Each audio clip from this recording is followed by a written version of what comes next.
Hey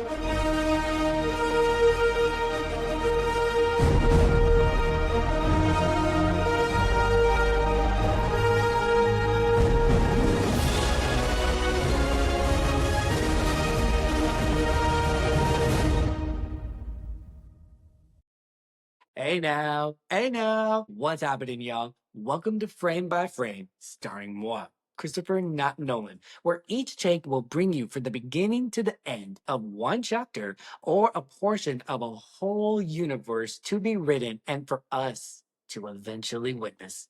Now, just so y'all don't get my name go over your head like, well, I am not the one who directed, wrote, and produced one of the most important and impactful films of the 2010s era and may go down as one of the best films of the 21st century, Inception. If y'all have not watched it yet by now, go watch it. Now, am I planting an idea in y'all's head? Maybe. If you know, you know. Now, unfortunately, I do not have a spinning top with me to juxtapose the difference between reality and a dream within a dream, within another dream. But you know what? I do have my remote right here, so we're gonna test that out. Okay, we're good to y'all. Now, before we get into the episode of the throwback take, I wanted to give y'all a heads up of what I've been doing for the past week. Now, I apologize for not keeping up with my podcast schedule. Things got a little bit out of my hands on a couple of matters. And one of them was, well, as you can see, I may look a little bit more brown than usual. And for those that are just hearing this, I do have a tan because I did recently go to Cabo with my family for a special occasion. And oh my goodness, I had such an amazing time. Obviously, I got a tan after a little bit of a sunburn. And after being on the grind continuously for the past couple of months where I was juggling a lot of things, this vacation was necessary. I feel more energized, and from chilling by the pool to meeting new people and doing a few activities, oh, it's a trip for the books. And for some of y'all who don't know me personally, I am an avid adventurist and I love to travel. It is breathtaking for me to see new faces of culture, new languages to hear and study, new cuisines to try out. And oh, I take notes from even from certain movies where characters have traveled or they have gone to try new things or where even the production was being filmed. I have literally a list of places to travel where it's like certain things to try, certain excursions to experience, etc. And per my suggestion from the Sandlot episode, I actually did spend a good amount of time away from my phone in order to reconnect in the present moment and live in the power of now. Other than taking photos and videos, of course, which was overall, it was just peaceful and pleasing. Of course, since this took place in Mexico, being Hispanic myself, I'm familiar with having Mexican roots, growing up surrounded by the Mexican culture, etc. So obviously, this wasn't new for me. It was just the location of Cabo itself, where it was just breathtaking with the views and all of the whole package deal. And then also, there were some unexpected changes in my schedule that were not able to fit and be in par with my recording schedule. But now I am back at full speed, and no worries, I caught up on a few things while I came back, which is going to be prepared for y'all in some of this episode and for the next episode as well. So, with that being said, if y'all feel like y'all want to see the sights of where the cast of Ocean's 11 goes to Vegas or Crazy Rich Asians in Singapore, well, good thing that you came to this podcast because this host likes to travel, even vicariously through some movies like Mission Impossible or Sidney Bristow in Alias. So, you know what? Do this a favor for me. Go ahead and like the like button if your bucket list includes Europe. Click the follow button if Asia is on there. Subscribe if you need a trip to the tropical area like the Bahamas or Cabo or the Caribbean. And share this podcast with your friends and family if any of those trips include those in your social circle, family, friends, and maybe even some coworkers, girls trip, bachelorette trip, whatever works out for you. So when I see you smiling, because I go, oh, I mean, this is what dreams are made of, right? Now, for my pure millennials, y'all know exactly who I am talking about. We all learned the term but with this movie. And for those that are boomers or Gen Z, y'all are learning something new. Because I will cross my fingers though that hopefully y'all are aware of this movie because it could possibly be a deal breaker for me. Okay.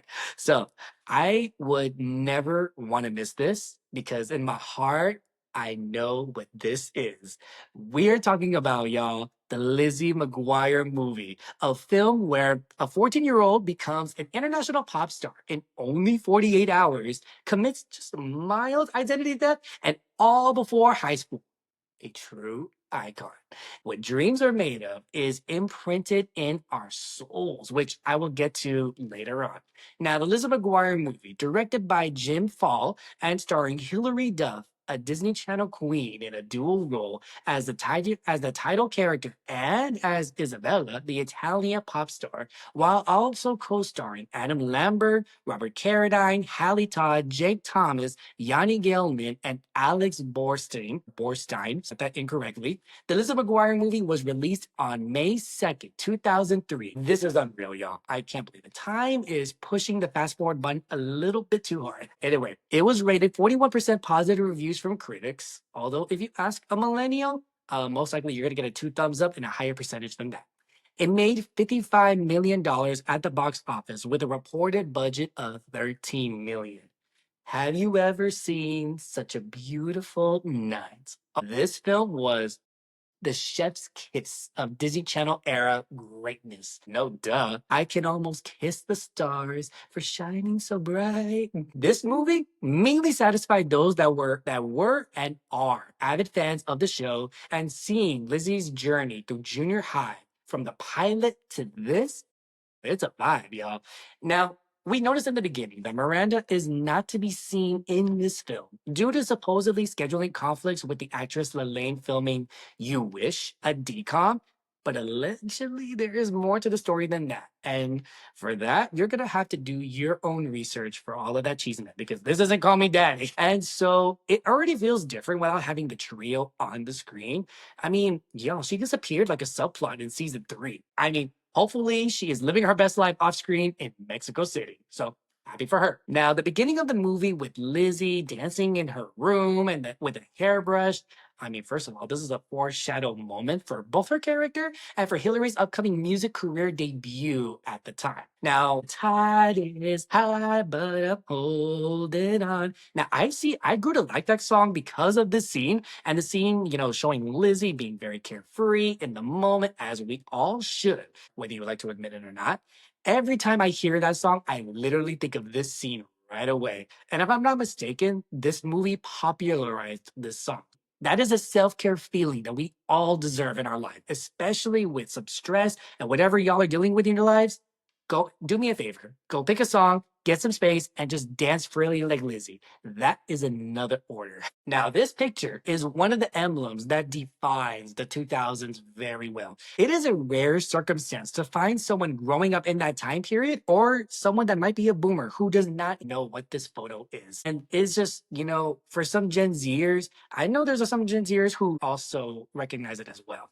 Now, going back to the movie, we see Lizzie McGuire graduating from junior high, cringe on the embarrassment at the graduation, and going on a school trip to Rome with Kate, Ethan, and Gordo among their peers, where Miss Ungermeyer, aka Alex Borstein, is introduced, and we can tell she is quite a brown nosing kind of character. I mean, walking around Rome with your future high school principal, I mean, that's like walking on glass now. And let's think about it. Isn't that often a group of middle schoolers go international like that on a school trip? Right? I mean, is it just me? They must have had some type of vault with a stack of money, Heisenberg style, and took just one step. I mean, talk about a bougie school district. I mean, my high school principal didn't pull up with any of that. And the fact is that in the movie, they had an option to either go to a water park or go to Rome. And it isn't explained how they raised the money or the emphasis of the trip itself. I mean, that's one flaw right there.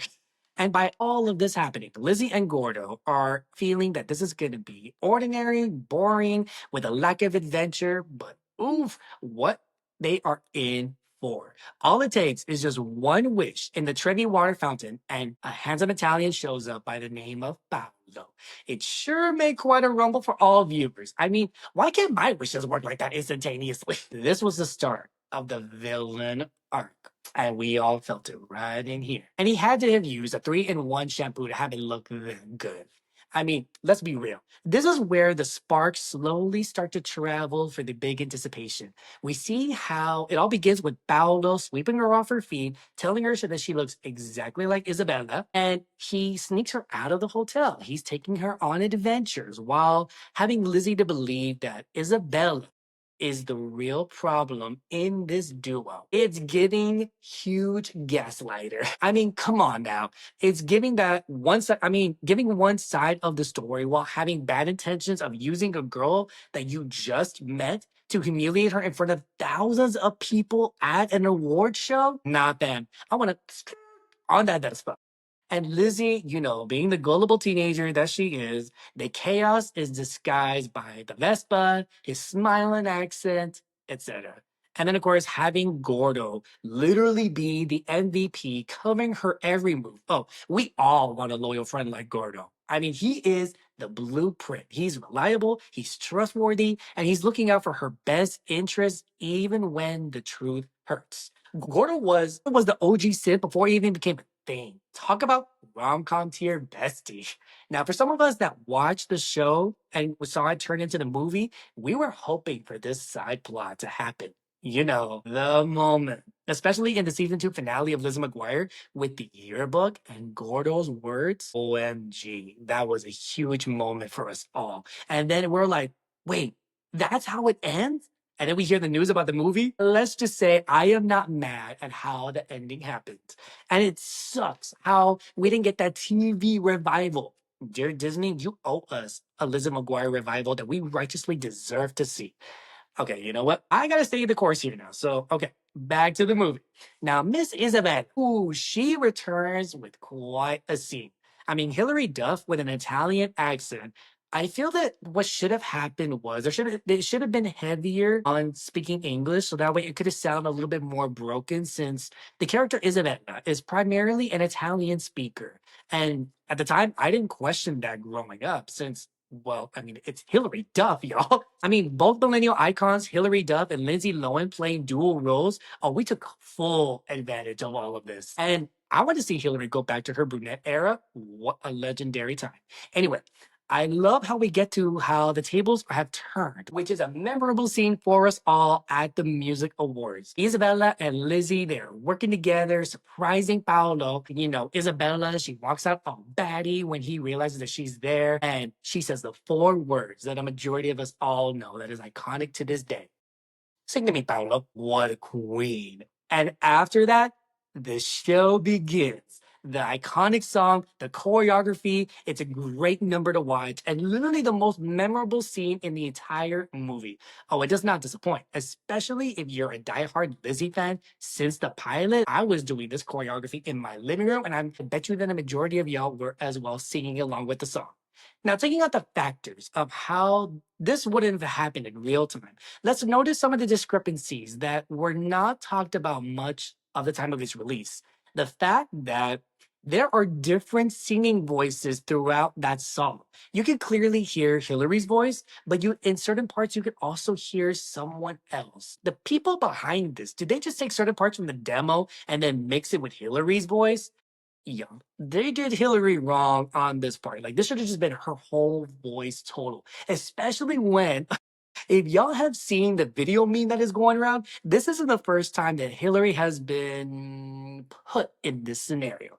Another movie of hers included mixing a bunch of voices while she's singing. This feels very deliberate. We ain't gonna do Hillary wrong like that. No, no, no, no. She is a Disney Channel queen. She's a millennial queen for us. After seeing this movie, I figured that Rome is full of pasta, betrayal, and fashion. Now, Lizzie's fashion runway scene in this movie is giving Met Ball extra vibes. Before the Met Gala was even a thing, we had this. From middle school to Devil Wears Prada.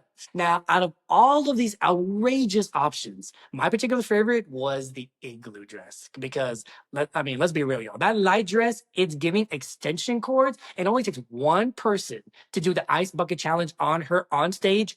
Nope, we are not here to cause an international incident. Now, the black dress, that seemed like a black tie-dye Egyptian mummy paper, especially because of the dog, and to unwrap it that easily, you could do much better than that. And that silver dress with that headpiece of newspaper, oh no, that's more of a statue kind of thing. You're modeling an outfit just to stand still. And yo, if this movie came out right now, I bet you that that scene would be popular enough to be a comedy sketch in SNL. And y'all know, when it reaches SNL, that is the cherry on top that you have made. Now let's get a little bit technical on this movie. Some of the comedy works in some parts of the movie, like with Miss Ungermeyer, because Alex Borstein really brought another layer to her character, and it works well. And then the front desk manager, well, you got to see that for yourself. And in other parts of the movie, it falls a little bit flat, kind of like Gordo with the Italian girls. And although I felt some type of way with Lizzie's family going to try to get her back, to me, that's a bit overbearing. But for those that are listening internationally, it could just be the growing up in America while being Hispanic speaking from me, since other cultures run things differently. So while Lizzie is sneaking around impersonating Isabella, her parents have absolutely no idea that all of this is happening. And with her brother Matt, he's doing some next level spy work. Like he's trying to get recruited by Disney CIA.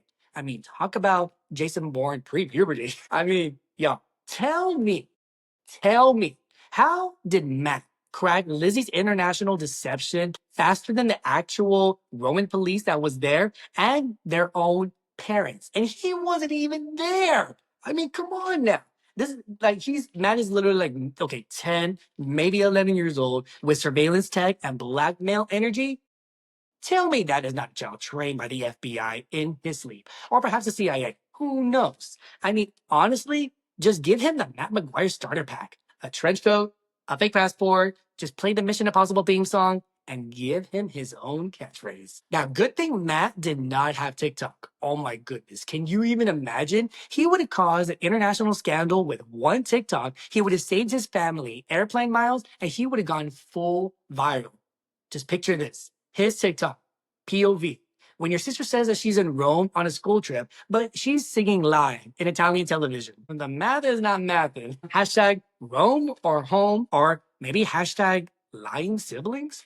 Who knows? Now, to sum all of this up, Rome wasn't built in a day, but Lizzie's stardom sure was. I mean, going undercover, sneaking around with a stranger, surviving a Roman vacation, expose a lip-syncing fraud while debuting as a pop star, all while staying on brand with a little butterfly tip in her hair? Must be nice. Now, see, I can go on and on for y'all's sake, but whew, okay, I am going to take my first break here, and I will return with the impact that this movie made on society. Welcome back, y'all. If y'all just got added, we're in this public group chat about our love for the Lizzie McGuire movie. Or at least I am. And I strongly admit it because, yo, this is a huge coming of age film that made a huge impact with millennials that propelled Hilary Duff more with mainstream audiences. And I'm not saying Hilary Duff helped carry Western civilization on her back, but I'm also not saying that. On top of her transitioning from TV to the big screen, her music career blossomed from what dreams are made of, and that is how we got to Why Not So Yesterday and Come Clean, which is, for me, it is always played whenever it's raining outside. And her album Metamorphosis, and this is how we got to know the one and only Hilary Duff. Her show grew in popularity and reached international audiences, and it was hit us all with its relatability to attend junior high with all the ups and downs that she experienced, like friendships, the social climate of fitting in, dating, the family lifestyle, and just going through ordinary teenage situations, like trying to sneak into an R-rated movie or sneaking out to see a pop star like Aaron Carter. RIP Aaron Carter. And then Lizzie was running for class president and so much more. All of that while she's doing her 2000s fashion. Oh, that was popping. And then after the series ended, and here we hear a movie is being made that's going to be onto the big screen. Say less. This was a huge deal for Disney Channel and quite a gamble, to be honest. We didn't get another movie coming from a TV show, Hannah Montana, which is 6 years later. And for some, that's like a whole other generation. And now, here's a little note for y'all. High School Musical is a film series, not a TV series. So don't try me with my education. I did my research, y'all. Now, you can imagine all of this excitement. And we slowly see Lizzie coming into her own, especially with her big kahuna moment on stage, performing that song, and then that purple glitter outfit. Oh, it's been worn as Halloween costumes, and so is that little fashion show scene with all of those outfits. I mean, this movie is the reason that your friend studied abroad and came back with a fake accent and a Vespa keychain. Now, don't lie. You gotta at least know one friend that has a Vespa keychain. What dreams are made of? That was ongoing on TikTok. And the fact that millennials know the lyrics by heart, it shows the profound impact that this film had on us. What dreams are made of was our anthem. Now, personally, if that song was playing in class on a Nokia, oh, I would dance and stood up with no F's given. Not only did Lizzie McGuire go international, so did Hilary Duff with her music career. And we see how all of that led to now an era defining Hall of Famer Disney Channel queen. Now, we ain't going to debate about who the ultimate Disney Channel king and queen are because that's for another episode for us to debate about. The Lizzie McGuire movie was not just a movie. It was a cultural reset, y'all. It's peak 2000s. I don't care where I am. If I hear the words, hey now, I'm automatically in Rome on a Vespa. Now, if only when Lizzie entered the airport, if only every airport that I went to was me catching my big break. Nope. We have been to the airport numerous times and we are here. Although cross my fingers that I'm holding out the hope for that to happen. Anyway, our final break is now approaching. So now when we come back, we have two more segments to tackle and this is gonna take quite a turn. Welcome back. We have covered the technicalities of the Lizzie McGuire movie that we really love. We have covered the cultural impact that it has made on a majority of us. And now we're going to get into some more fun by taking a quiz and see which Lizzie McGuire movie character I am. Now, see, I was going to do the quiz with the one with Megan Trainor and Hilary Duff sitting across from her on YouTube. In case some of y'all haven't seen it, go look that up. And, I'm going to have to battle Megan Trainor because she says that she's the top Lizzie McGuire fan. And Miley Cyrus says that she's the fan club. So I'm going to have to throw rounds here because I feel like I'm up to par on that. All right, here we go. Pass the spaghetti and find out which Lizzie McGuire movie character you are. Now, full disclaimer, I don't know what these questions entail. I have not seen the answers, and I wanted to be genuine for y'all. So let's go. All right. So we're going to start off with what's your favorite color? Really? Really? I am choosing blue. What would you want to do in Rome? Many things. Ride a Vespa, go to the Colosseum, go to the ancient baths, see the ruins, eat pasta, or go on a bus tour. I mean, that's a rhetorical question, right? I am choosing the Vespa, hands down. Okay, what do you hate the most? Embarrassing yourself, being late, other people, being alone, missing out, failure, or suck ups? That's a tough one. I gotta choose just one? Okay, you know what? I'm gonna go with failure. I don't care about embarrassing myself. I laugh about that. Being late, I can always make up for it next time. And all the rest of the others, they don't hit as much as failure. Yeah, that's a big thing for me.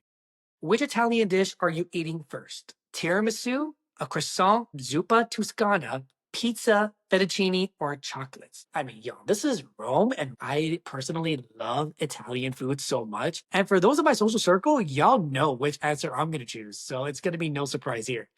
I'm going to eat some pizza. You need to come up with an excuse to stay home all day. Which excuse are you going to use? I'm sick. I am busy. I'm out of the country. I just don't want to go. Oh, I forgot we made plans. I made a commitment, so I'm going to go anyway. Well, you know what? I'm going to say that I'm going to want to stay home. You know what? I'm the type of person that is just going to be truthful because, I mean, for one, if I make up a lie, I'm going to have to remember it. And I don't got enough time to remember the lie. So I am just going to say that I don't want to go. It's just gonna be that simple as that. Lizzie or Isabella better? Neither. Paolo's the best. Who? Isabella? Definitely Isabella. Neither. They're the same. or Lizzie. The thing is, I don't know Isabella that well. I don't know her past. I don't know how she was as a child. I don't know how she became a pop star and how she met Paolo. I mean, I don't know her that well. All I know is that she just looks like Lizzie, and the fact that she just sings well, and that's all I know. So I'm not gonna choose Isabella. No offense. I'm gonna say, well, I'm not gonna say they're the same because one's American and one's Italian. Duh. So yeah, I'm choosing Lizzie. Now, which character is your favorite? Lizzie, Gordo, Miss Ungermeyer, Kate, Isabella, or Paolo? You know what? I think I'm gonna have to give this one to Gordo because Gordo was the MVP. He went above and beyond for Lizzie. I mean, y'all need to give him the credit where it's due. That is the ultimate loyal friend that we all deserve, like I had mentioned earlier. So I am gonna say Gordo, hands down. Have you ever seen such a beautiful night? Oh, yeah, no, I'm not just singing out loud here. That's actually the question. Okay.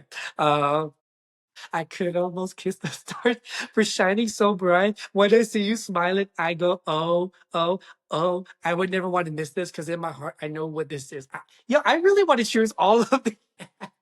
Okay, I literally did not expect this question to come up in this format. Okay, okay. Ooh, let me get myself together. All right. Next question. Who's the true villain of the story? Lizzie? What? Paolo? Yes. Isabella? Hell no. Miss Ungermeyer? No, she's just supposed to bring the comedy. Yeah, that's what Miss Ungermeyer is. Gordo? Hell no, he's heroic. Or nobody. No, Paolo. Easy. He was the one that was trying to humiliate Lizzie from the jump, and we were feeling that. Okay, so drum roll. Why am I not surprised about this? I got Gordo, y'all. I'm a sneaky little brown noser with a hidden agenda. Here we go. Gordo. I mean, yo. And I'm gonna say for dear Megan Trainor and dear Miley Cyrus, y'all say you're presidents of Hilary Duff and the Lizzie McGuire fan club. I challenge y'all to that. Now that we're done with the quiz, we're gonna move on to the second segment, which y'all should already know by now. It's called the movie Buzz. Now, in casting news, Zoe Kravitz and Nicholas Hoult have been cast in the thriller titled How to Rob a Bank. I'm kind of curious to see how this one will go down different than other bank robber films, kind of like The Town and Set It Off, etc. And how to rob a bank? Well, it depends on how many security cameras they got and how complicated and how tight notch the bank is. Now, in other casting news, Elizabeth Olsen, Oscar Isaac, and Kristen Stewart will be involved in a vampire thriller film titled Flesh of the Gods. Now, Elizabeth Olsen as a vampire? Intrigue. I could definitely see her more as a manipulative type of vampire, whereas I see Kristen Stewart playing a badass, no F's given kind of type. Oscar, I feel like he's gonna be like the ringleader. So as soon as I know more about this, I will update y'all. Now, it has been informed that Kristen Ritter will officially return as Jessica Jones in Daredevil Born Again Season 2. Yes! I mean, yo, her journey was cut way too soon for only 2 seasons and the Defenders. So I'm glad that she's gonna return in fine form. And the fact that Kristen Ritter, oh, she knows how to bring it and kick some ass. So I am looking forward to it. Now, recently, the legendary Jackie Chan has announced when he will retire, which is never. Despite being over 70 years old, Jackie Chan, he is a legend on the big screen when it comes to his work in China and even when he did his crossover here in America, which I'm sure that a lot of people are relieved to hear that he is not going to retire and he's going to keep going for as long as he's able to stay the course. Although, Mr. Jackie Chan, I'm still waiting for Rush Hour 4. Now, in trailer news, I recently went to the movie theater and I saw this trailer called Dangerous Animals, which is a new take of a shark thriller that's supposedly supposed to be released on June 6th. And whoa, I haven't seen a shark film in this type of angle before, and I'm kind of curious to check this out. So, y'all look it up on YouTube. It's called Dangerous Animals. And so, if you go to see a movie soon, let me know if this captured y'all's interest. Now, in more trailer news, the trailer for Superman has recently been released, and to me, it's kind of giving like an interesting yet predictable take, in my opinion. I'm still in the DC Snyderverse era, and that's where I would like to stay at. Now, the movie Straw, directed by Tyler Perry and starring Taraji P. Henson, Tiana Taylor, and Sherry Shepard, recently debuted on the Sherry Shepard Show with Taraji as her guest. And it's very interesting to see Taraji take on this emotional role of robbing a bank in order to pay for her daughter's meds. I am not going to question that any mother would go be above and beyond for their children. And Sherry plays a bank teller, and Tiana Taylor plays a cop. Now, this movie is going to be out on Netflix on the same day, June 6th. And to see what it takes for all of us to, when it comes to be pushed to our final straw, get it? You just never know where you're going to be pushed to. And it's been a while, I'm going to be honest, since I have seen Taraji in a really gritty role. So I want to see her shine. She is so talented. She's one of my favorite actresses. And she's worked with Tyler Perry 4 times. With the most recent one, if I'm not mistaken, Grimoni in 2018. It was scary in that one. So even though most of Tyler Perry's films are not loved by critics, Taraji knows how to elevate the script and she knows how to eat, leaving no crumbs behind. So I am definitely going to be checking out this movie on Netflix. And so some other new trailers that have come out is including Ironheart, the TV series, Smurfs, Bring Her Back, and The Bad Guys 2. Here is a suggestion to give y'all. If y'all are taking a break from school or from work in those 30 minutes, go to YouTube, watch all the new trailers. I'm telling y'all, in 30 minutes, you can watch like between 10 to 15 trailers. So that way you're kept up to date. So go ahead and do that. Also, in case you missed it, AMC theaters will now be expanding 80 screens throughout the US to include IMAX with laser technology. Now, the comments that I have been seeing online, from upgrading their chairs to fixing their projectors, wow, they were not holding back. I mean, I'll be honest, it's been a while since I had stepped into an it has been a while since I have stepped into an AMC theater, although it is one of the most biggest movie chains in the world. I'll tell y'all what. I'll look for one that's close to me and I'll see the latest updates of their surroundings, of their environment, and see which movie I can choose to go to that one. Because I'm used to going to Cinemark, sometimes Alamo Draft House, Regal, etc. So I will update y'all on that about which movie I chose. Now, in digital news, a Minecraft movie is now available to watch as well as Snow White. So, in case y'all missed out on those films, go watch it on digital and let me know your thoughts. I am always down to talk and converse of why you do like it, why you don't like it, etc. Recently, Will Smith revealed his favorite film that he was a part of was The Pursuit of Happiness. And Men in Black, the very first one, is a close second.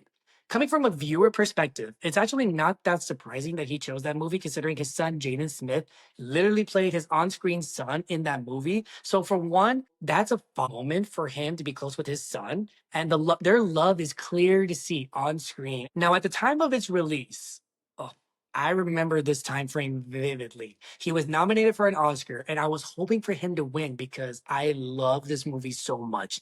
And to see his character suffer for nearly a year of being homeless while trying to take care of his son, oh, man, that is heartbreaking to watch. And then Men in Black, well, that's a great film and franchise in general, so I can see why he chose that as a close second. And I'm sure as an actor, his experience on the sets, they vary from one movie to another. So obviously those two were very memorable for him and very fond for him to look back on. So I'm here for it. Y'all check out The Pursuit of Happiness. So I recently received some breaking news. Ong and TMNT Mutant Mayhem 2 have both been postponed of their releases. Ong got pushed from January 2026 to October 2026, and TMNT got pushed to, get this, y'all, September 2027. And both were postponed due to, quote, delays in animated physical production.